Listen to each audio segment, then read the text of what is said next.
Hello दोस्तों, कैसे हैं आप लोग। तो चलिए आज हम लोग डिस्कस करेंगे, जैसे कि अभी हाल फिलहाल न्यूज़ में आप लोग सुन रहे होंगे सर क्रीक। ये सर क्रीक है क्या दोस्तों?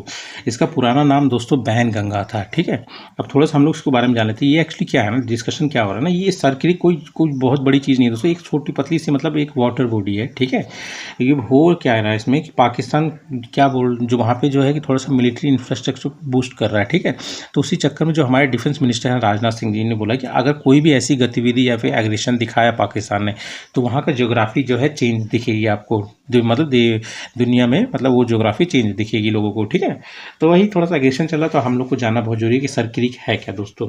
तो सर क्रीक अगर देखेंगे दोस्तों, तो इस फोटो में आप देखिए, आपको बहुत अच्छे से क्लियर होगा। ठीक है, तो सर क्रीक अगर आप देखेंगे, जो इंडस वाला जो डेल्टा है, इंडस वाटर, जैसे कोई भी नदी जब बहुत दूर से होके आती है तो लास्ट में जब मुहाने पे आती है, मतलब माउथ पे आती है, तो गिरने वाली होती है, जब किसी बड़ी वाटर बॉडी से मिलने वाली, जैसे समुद्र में मिलने वाली, अरेबियन सी में मिलती है। ठीक है, तो उसी समय क्या है, वो अपने जो जो साथ में सेडिमेंट लाती है उसको गिराना स्टार्ट कर देती है, स्पीड स्लो हो जाती है, तो डेल्टा बनाना स्टार्ट करती है। उसी डेल्टा में एक पोर्शन, ये जो वाटर बॉडी है ना, यही वाटर बॉडी सर क्रीक है। ठीक है, इसमें इशू क्या चल रहा है दोस्तों, ये जो ग्रीन वाला है ना, ये ग्रीन वाला ईस्टर्न बॉन्ड, ईस्टर्न मतलब आप मान लीजिए इसी मतलब क्या बोलते हैं, इस नदी का नदी मुनी बोला वाटर बॉडी का, इस सरकरी का ईस्टर्न पोर्शन जो है, पाकिस्तान बोला कि बाउंड्री इसकी यहीं से तय होगी, ईस्टर्न वाली। ठीक है, और मतलब इंडिया कह रहा है कि नहीं भाई, इसकी बाउंड्री ये रेड वाली होगी। ठीक है, तो यही विवाद चल रहा है। ठीक है, तो इंडिया बोल रहा है कि इंटरनेशनल लॉ के हिसाब से बाउंड्री यही होनी चाहिए, रेड वाली जो लाइन है।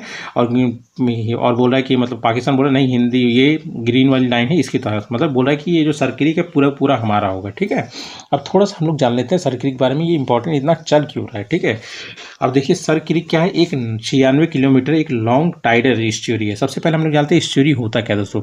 जैसे मान लीजिए रिवर का पानी क्या होता है, थोड़ा फ्रेश वाटर होता है। ठीक है, और समुद्र का पानी क्या होता है, थोड़ा खारा होता है, सॉल्टी। जब ये दोनों पानी मिलते हैं तो ये ब्रैकिश वाटर बन जाते हैं। ठीक है, और जहाँ बनते हैं वो पोर्शन क्या कहलाता है, वो एस्चुरी कहलाता है। ठीक है, और टाइडल एस्चुरी मतलब टाइड्स आते जाते रहते हैं, अप डाउन होता रहता है ना, तो इसीलिए टाइडल एस्चुरी है। ठीक है, और ये कहाँ पे लोकेटेड है, जो इंडस वाटर रिवर डेल्टा है ना, वही मैं बता रहा हूँ। जैसे नदी जब चलती है कहीं से अपने ओरिजिन से होते हुए, जब ये किसी जैसे बड़े समुद्र में मिलने वाली होती है, उससे पहले क्या है, इसकी स्पीड बहुत स्लो हो जाती है। जब स्लो हो जाती है तो ये जो सेडिमेंट्स है ना, गिराने स्टार्ट कर देते हैं। जब गिराने स्टार्ट कर देते हैं तो जो सरफेस बनता है वो डेल्टा कहलाता है ना। तो यही डेल्टा जो है, मतलब जैसे इंडस वाटर डेल्टा जब मुहाने से मिलने वाली होती है अरेबियन सी में, तब एक मतलब मार्शलैंड, इसका जो मार्शलैंड हो है, वही मार्शलैंड आप समझ ही रहे होंगे दोस्तों। तो उसी में मतलब एक पोर्शन जो है, मतलब वाटर बॉडी पतली सी, वही सर क्रीक कहलाती है। ठीक है, ये समझ लीजिए इंडिया का जो गुजरात पोर्शन है वो भी रन ऑफ कच्छ वाला जो एरिया है।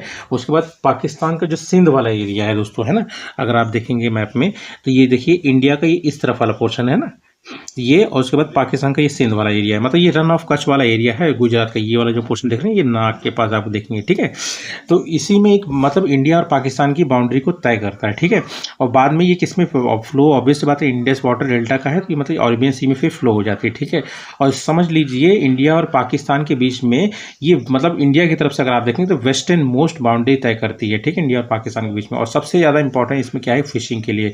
और कहा जाता है कि इसके जो सी बेड है, जो नीचे में माना जाता है कि ऑयल एंड मतलब नेचुरल गैस का बहुत बड़ा भंडार है। ठीक है, इसलिए भी लड़ाई काफ़ी चल रही है। ठीक है, और ये इंपॉर्टेंट है माइग्रेटरी बर्ड्स के लिए भी है। और सबसे ज़्यादा बड़ी बात क्या है कि यहाँ पे वेटलैंड इकोसिस्टम जो है काफ़ी बूस्टअप है, मतलब रिच बायोडाइवर्सिटी है इसके वेटलैंड इकोसिस्टम। ठीक है, इकोसिस्टम में। ठीक है, अब थोड़ा सा हम लोग चले जाते हैं हिस्टोरिकल वे में, है ना, क्या दिक्कत चल रही है। ठीक है, अगर हिस्टोरिकल देखेंगे, सबसे मेन कॉज क्या था दोस्तों, ये था जो 1914 में जो मैप था ना, 1914 मैप, उसमें जो इंटरप्रिटेशन हुआ था। ठीक है, इंटरप्रिटेशन तो हो गया, पर जो एग्रीमेंट हुआ था गवर्नमेंट ऑफ सिंध और जो महाराजा ऑफ कच्छ थे, उनमें जो एग्रीमेंट हुआ था, उन लोगों ने इस वाले पोर्शन को, मतलब जो क्रीक का जो ईस्टर्न पोर्शन है या फिर मिड चैनल बाउंड्री का, ये इस चीज़ को क्लियर ही नहीं किया था उसमें, मतलब कि मिड से जाएगी कि ईस्टर्न पोर्शन से जाएगी नदी के, मतलब उस पर्टिकुलर वाटर बॉडी के। ठीक है, तो ये एक मेन कॉज हो गया हिस्टोरिकल। और उसके बाद लीगल बेसिस में अगर आप देखेंगे तो पाकिस्तान बोल रहा है कि 1914 मैप के हिसाब से अगर आप देखेंगे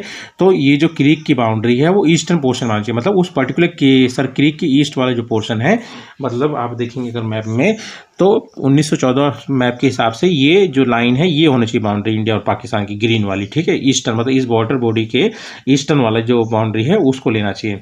ठीक है, पर इंडिया कह रहा है ऐसा नहीं होगा भाई साहब, इंडिया कह रहा है कि जो इंटरनेशनल एक लॉ चलता है दोस्तों, इंटरनेशनल लॉ क्या है दोस्तों, वो है मतलब इन थॉलवेक प्रिंसिपल। इस थॉलवेक प्रिंसिपल का मतलब है अगर कोई भी नेविगेबल वाटर बॉडी है, मतलब जिससे मतलब आवाजाही या फिर किया जाता है, तो उसमें अगर बाउंड्री दो कंट्रीज के बीच में तय करना है, तो वो जो सबसे डीपेस्ट पोर्शन होगा ना दोस्तों, वहाँ से तय की जाएगी। तो इसीलिए इंडिया कह रहा है कि boundary should run along mid channel as पर थॉलवेक प्रिंसिपल। और थॉलवेक प्रिंसिपल कहता है कि border runs along the deepest part of the navigable channel.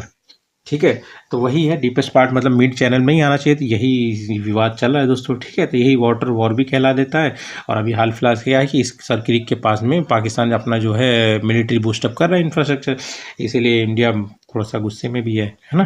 तो इसीलिए ठीक है दोस्तों, तो यही था आज का मतलब टॉपिक, है ना। और अगर आपको अच्छा लगे वीडियो तो प्लीज़ सब्सक्राइब करें। Thank you.